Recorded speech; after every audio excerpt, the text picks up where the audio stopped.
Imagine stepping out of your physical form, exploring the universe unencumbered by time or space. Every evening after the hustle of the day, I take a conscious decision to let go and let my astral self roam.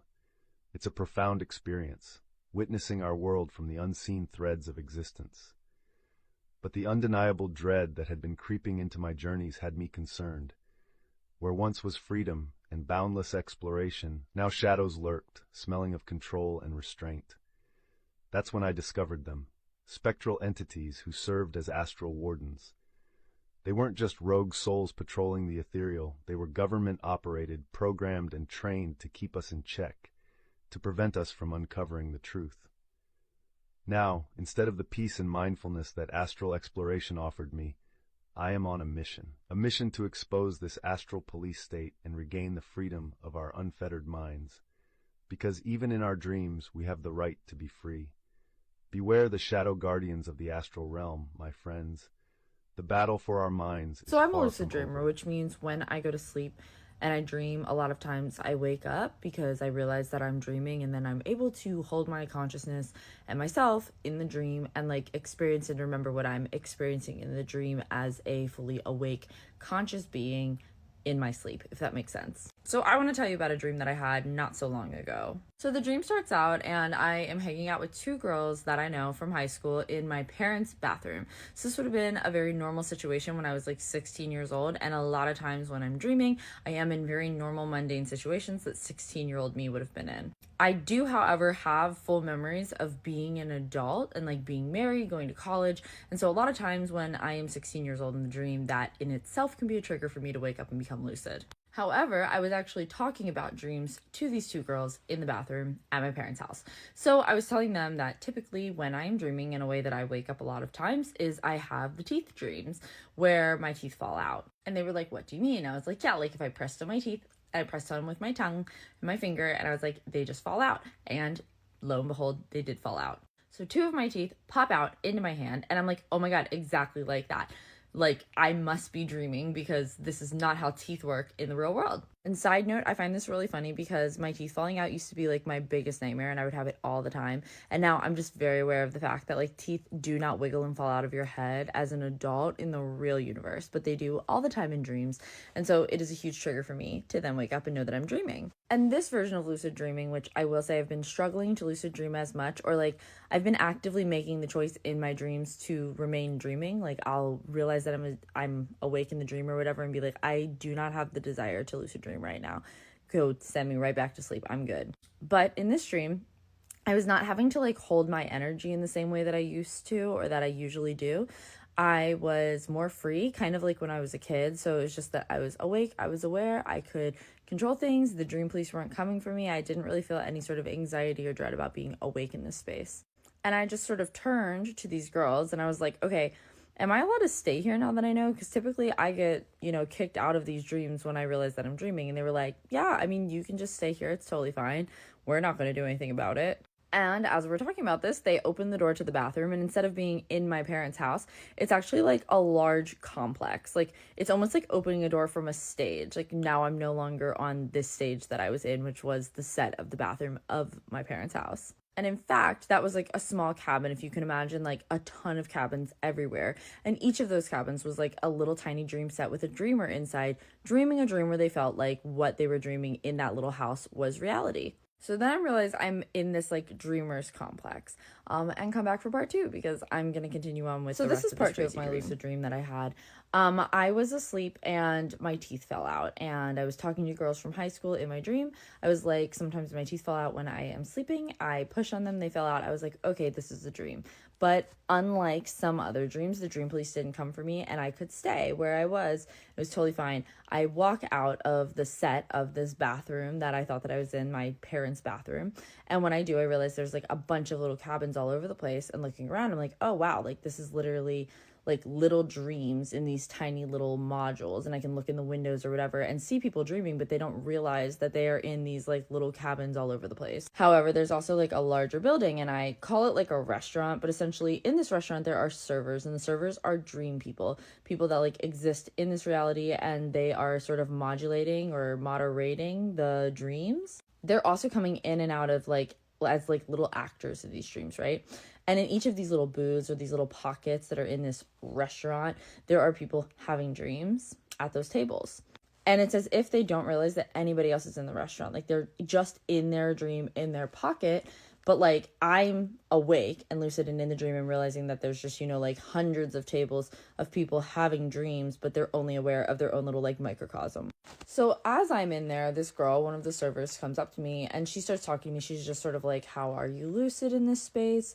Like, how are you awake? We don't really get a whole lot of like lucid people, coming through here. She's pretty much just asking me like normal questions about like how I woke up, how I got there, how I'm staying there. I tell her that I think that I'm just really good at holding my energy in place. Like I don't get startled awake. And this is just something that I've been doing my entire life. I have literally like 30 years of experience of doing this. And so at this point, I just don't like get yeeted from the dreams when I wake up. And we walk over to like a little table and there's another dream girl sitting there. She's sort of asking me some questions. And then as I'm answering these questions, there becomes this like deafening noise. I'm no longer allowed to hear, as if I'm being blocked from like hearing what these people are saying. And they start talking to each other, but I can read lips. I mean, to be fair, I can't read lips that well, but she starts talking about how like all the dreamers are part of a hive mind. And then it's really weird that like I woke up because I should be part of this hive mind and like what was going on. And I was like, excuse me, did you just say that I'm part of a hive mind? And of course, then all of my hearing comes back and she's just like, oh, you can read lips. Like, yeah, I did. So it's interesting because then as I'm like sitting there in this restaurant, I'm looking around and I realize that I do actually recognize some of the people. They're not people I'm close with. They're people that I've either like met once or were briefly acquainted with in my life, but I can like kind of recognize some familiar faces in the crowd of these booths of people having their dreams. But okay, I'm running out of time. Okay, so this is part 3 of the lucid dream that I had. So currently I am sitting at this like sort of booth with the dream characters. They said that I'm part of a hive mind. I'm like, what are you talking about? They give me back my hearing. I'm like, icky, this is weird. I'm noticing that I do recognize some people that are in this space, but nobody that I know super well. It's not like I feel comfortable there. It's just sort of like I can recognize a few people in the hundreds of people that are in these little dreams. And in these little like pocket booths in the dream, like I could literally walk up and like do something. Like they would not see me. The dreamers could not see me. But the people who were working, like the servers, they were interacting with me. So I was lucid for what felt like about an hour in real time in this dream. I was kind of exploring the restaurant, like trying to see if I could get through to any of the dreamers. None of them would wake up, asking the servers like if they were aware of why I was waking up or like how I could stay or like what the meaning of all of this was. And this is like a very popular thing that happens. Typically, if I am in a lucid dream, I'm able to like keep my consciousness there. I'm not fighting to stay there. And I'm able to like interact with the dream people without them trying to like yeet me out of the dream. I do try to ask them questions because I would love to know why I have these dreams. There doesn't really seem to be like a rhyme or reason as to like why I'm constantly having these sort of like weird lucid dream experiences. And I like to just ask as many questions as I can because I don't know when the next time that I'm going to be lucid and available to ask these questions is. And it's cool to like sometimes get answers and like really be able to think about what they mean. Honestly, it was a pretty passive experience. Like I wasn't trying really hard to dig or like be super intentionally touching things or like rooted in my body or anything like that. I really didn't want to get kicked out of the dream. I was enjoying just sort of being there, asking questions, like existing in this sort of liminal space. One thing I do remember is one of the servers would like, if she went up to a booth, right, and that booth somebody was like reading something, like she might steal the book and then the book still exists in this liminal dream space. And she was telling me that she actually like steals books and media from the human world or like from Earth by doing that, like essentially taking copies of them from people's memories in dreams that they're like reading or doing whatever so that she can enjoy them because they don't have them there and she finds them really interesting. And I thought that was super cool. And she had like a little library of books kind of like behind the counter that she was holding on to and just like things that she was listening to and reading. There were a couple times that I almost got sucked back into the dreaming, and what I mean by that is like sometimes dreams can start to get a little bit chaotic and your hands might turn into a piano and then you get like sucked back into the dream. You no longer have control.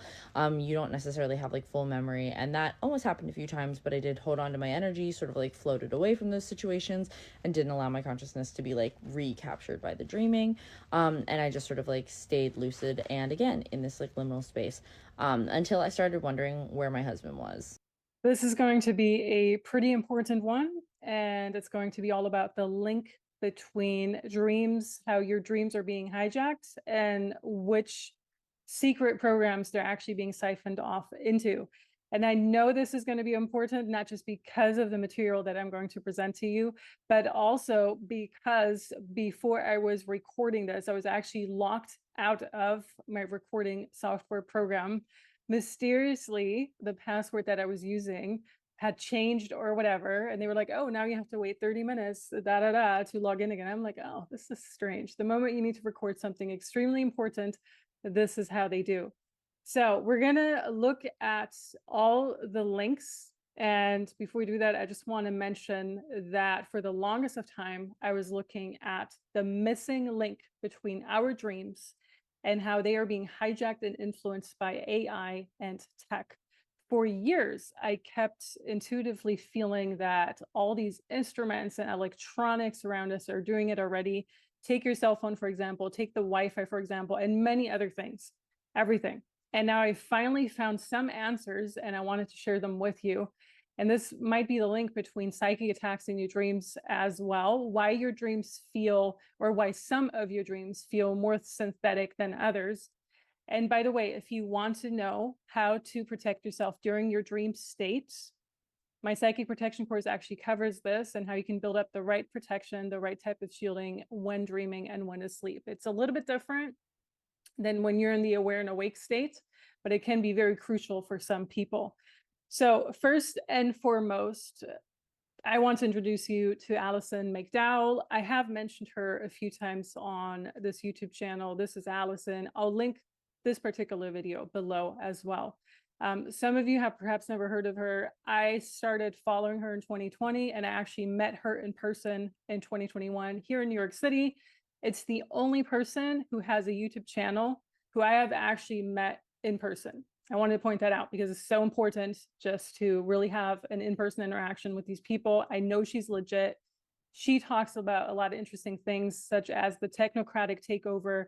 She started off with the fourth industrial revolution. That was back in 2018, if I'm not mistaken. Blockchain, digital currencies, how they feed into our system, how they're implementing them in the poorer countries right now, such as Mexico, Colombia, et cetera. Like all these programs, they have the reasons for that in order to, test drive all these things before they implement them in the first world country.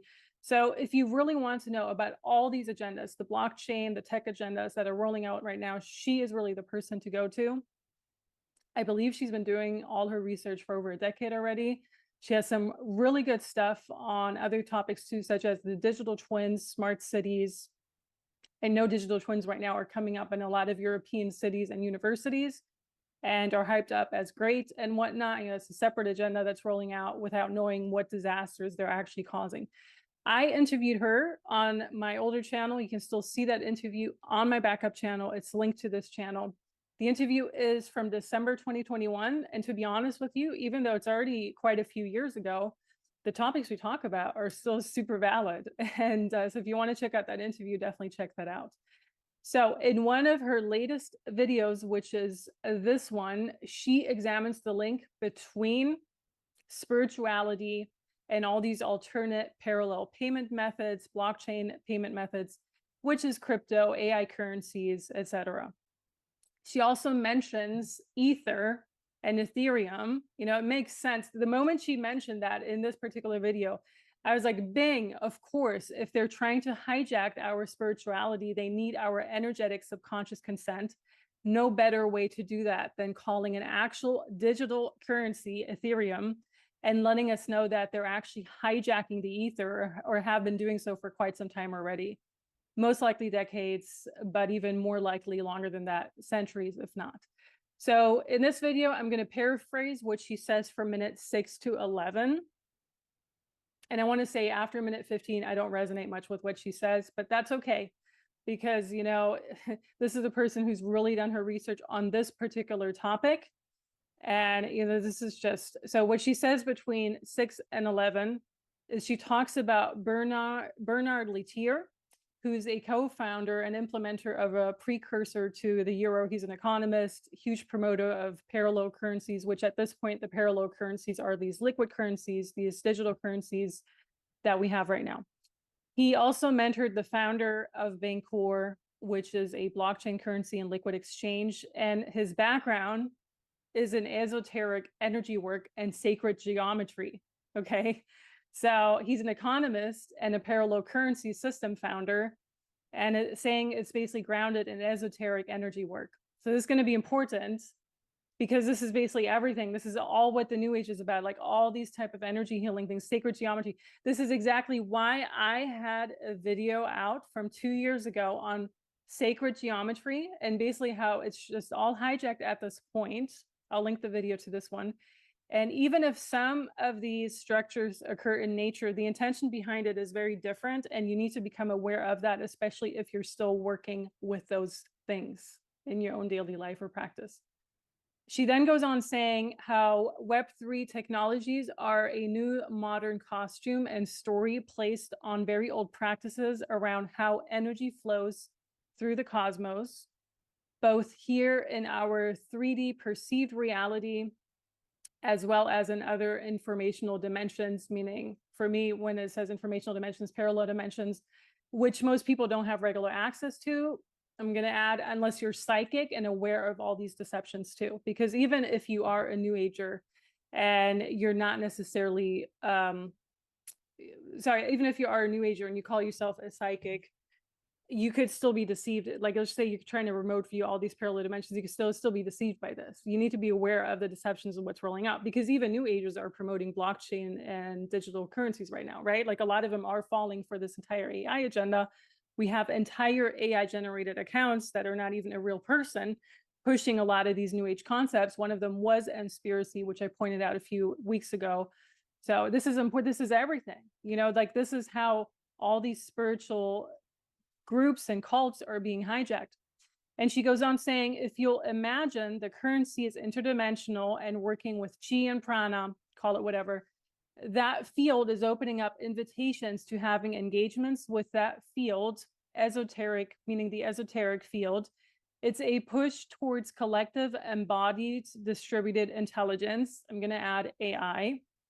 The token blockchain is about complexity, networking, scaling these networks, and having these networks scaled not only in our 3D reality, but also other informational spaces, meaning the spaces that you can't see, the astral planes, all of this. And then she goes on mentioning Melanie Swan's research papers about blockchaining people and using their unused brainwave cycles while they sleep, in terms of imagining where your consciousness goes when it's no longer here in this grounded reality and into other spaces, and then capturing those frequencies as information and using that. Wow.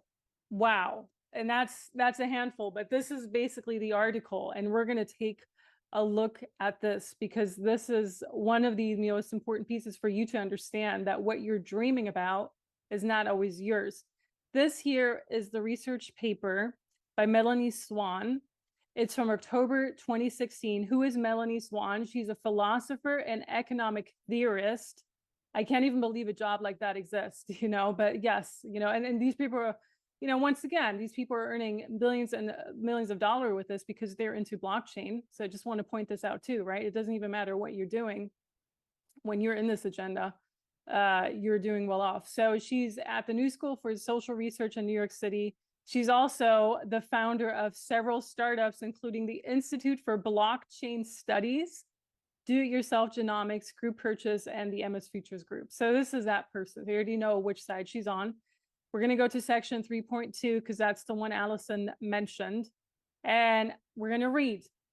This is, again, October 2016, which at this point is 9 years ago when I'm recording this, almost 10 years ago, almost a decade ago.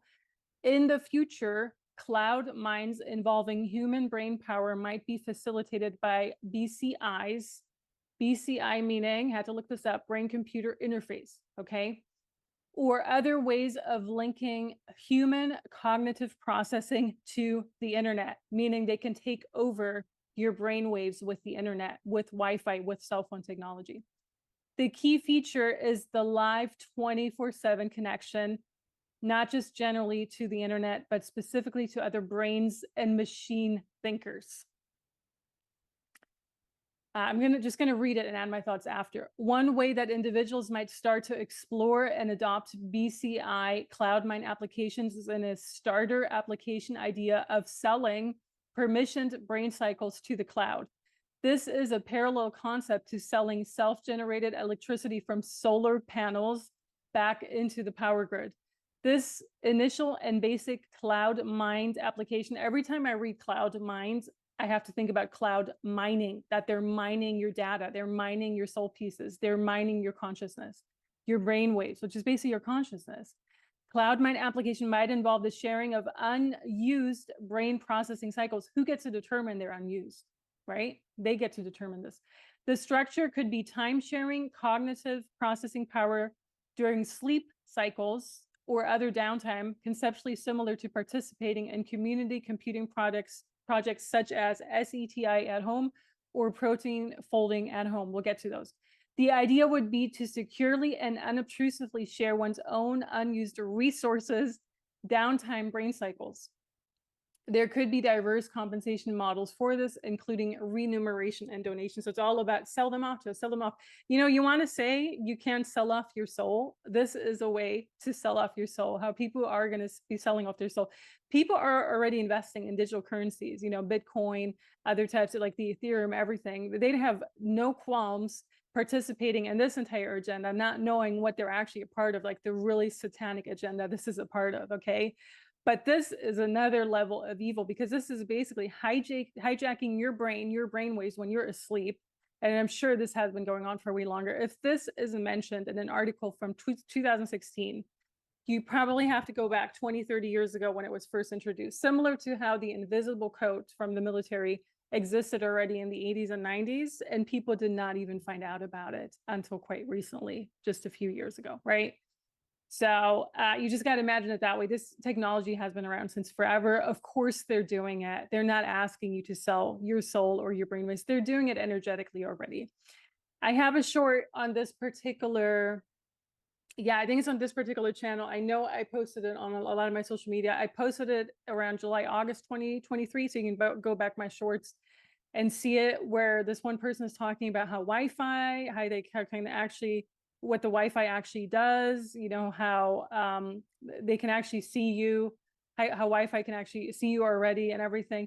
So basically, this is just an extension of that, how Wi-Fi can hijack your brain waves, and they're siphoning them off and using that for whatever agenda they want to use it. Of course, they're not going to disclose which agenda it is. Even if you, let's just say, pay for this in the future, you never know where it's going to end up. It might end up somewhere in hell, somewhere on Mars, somewhere, who knows what, right? And all of these other alternate realities that they're building up. They've been consistently building these up for a long time. But for sure, with 2021, when people got the, the pokey poke in their arm, what I consistently have been seeing since then, they're building up all these AI realities. They look gray, they look desolate, they look desperate. They mostly are impacting more the people who were who fell for that agenda, let's just put it that way. But at the same time, of course, you have the power. Of course, you can always call back your soul pieces, all of these things. But you need to be aware that this is even going on. And a lot of people are not even aware of this, even though this has been floating around publicly since 2016 on. So I felt this was really the missing link. Also interesting that they're mentioning solar panels in this article, because if you look at solar panels, that's like a huge scam in and of itself too, right? Like the entire solar panel scam actually doesn't even give you that much electricity back. There are other electricity sources where you get way more electricity for the amount of time that the solar panels really take to collect that electricity, let's put it that way. And they're looking horrendously all throughout the landscape. I know, I'm from Germany. The area in Germany where I grew up in, the last time I visited, I almost did not recognize it because everyone has solar panels. And the kicker is we barely have sun in that part of Germany. So they're just really bribing farmers, farmer people, rural people to put those up on their fields. Oh, you'll get money for it. It really does a number on the landscapes too. It completely destroys nature. And it causes a huge Wi-Fi EMF radiation throughout that area too. So if nothing grows in that area, I wouldn't be surprised. It's the part of the solar thing. But the solar panels aren't necessarily, like this is really what it's about. The dreamwave cycle, the brain cycles in dreamwave states. And so this is so interesting. She mentions the the SETI home, the SETI. I had to look that one up. It stands for Search for Extraterrestrial Intelligence. I mean, this is ETs, aliens, government funded shit, you know? And then you have the Folding at Home, which is a distributed computing project aimed to help scientists develop new therapeutics for a variety of diseases. So your brain waves, your consciousness, parts of who you are being used subconsciously for all of this already. They're not disclosing it, but they're definitely telling you with articles like this what's already going on. It's insanity. It's pure insanity. So when people ask me again, are there psychic attacks in your dreams? Absolutely, there's psychic attacks in your dreams. These are a part of it. And I'm not saying every single dream that you're having is influenced. Totally, absolutely not. But if you're having your electronics on, you're having your cell phone actually on, not even on airplane mode, but actually on. Okay, so even if you put it on airplane mode, it's not going to help much. You need to turn it off. The battery needs to just boom, be gone out of the system, you know? So turn your cell phone off, turn your Wi-Fi. When all of these things are turned off, you will have a more natural sleep cycle anyhow. Of course, as I'm already noticing too, you're going to have the radiation of all the cell phone towers in your vicinity.